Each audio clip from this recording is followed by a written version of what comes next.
Class 10th subject maths chapter 3 दो चरों वाले रैखिक समीकरण युग्म pair of linear equations in two variables के महत्वपूर्ण तथ्य एवं सूत्र देखते हैं। फर्स्ट है वह समीकरण जिसको ax plus B Y plus C is equal to 0 के रूप में लिखा जा सकता है जहाँ a, b और c वास्तविक संख्याएं हैं और a और b दोनों शून्य नहीं हैं। दो चरों x और y में एक रैखिक समीकरण कहलाता है। सेकंड है समीकरण का प्रत्येक हल उसको निरूपित करने वाली रेखा पर स्थित एक बिंदु होता है।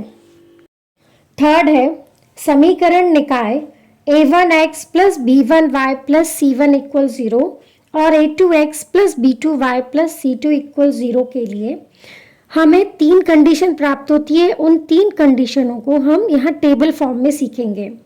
तो यहाँ हम देखेंगे अनुपातों की तुलना, ग्राफीय निरूपण, बीजगणितीय निरूपण, निकाय संगत है या असंगत। तो फर्स्ट कंडीशन है a1 upon a2 is not equal to b1 upon b2।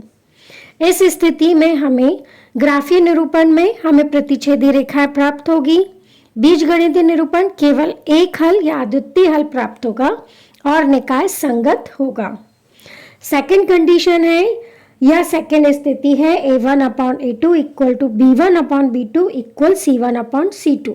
इस स्थिति में ग्राफीय निरूपण हमें संपाती रेखाएं प्राप्त होंगी, बीजगणितीय निरूपण में हमें अपरिमित रूप से अनेक हल प्राप्त होंगे और निकाय हमें संगत प्राप्त होगा, निकाय संगत होगा। थर्ड कंडीशन, थर्ड स्थिति है a1 upon a2 equal b1 upon b2 is not equal to c1 upon c2। इस स्थिति में हमें ग्राफीय निरूपण इसका समांतर रेखाएं प्राप्त होंगी हमें और बीजगणितीय निरूपण में कोई हल प्राप्त नहीं होंगे और निकाय हमें असंगत होगा, निकाय जो होगा वो असंगत होगा। इस तरह हम तीनों कंडीशन या तीनों स्थितियों को बहुत आसानी से समझ सकते हैं।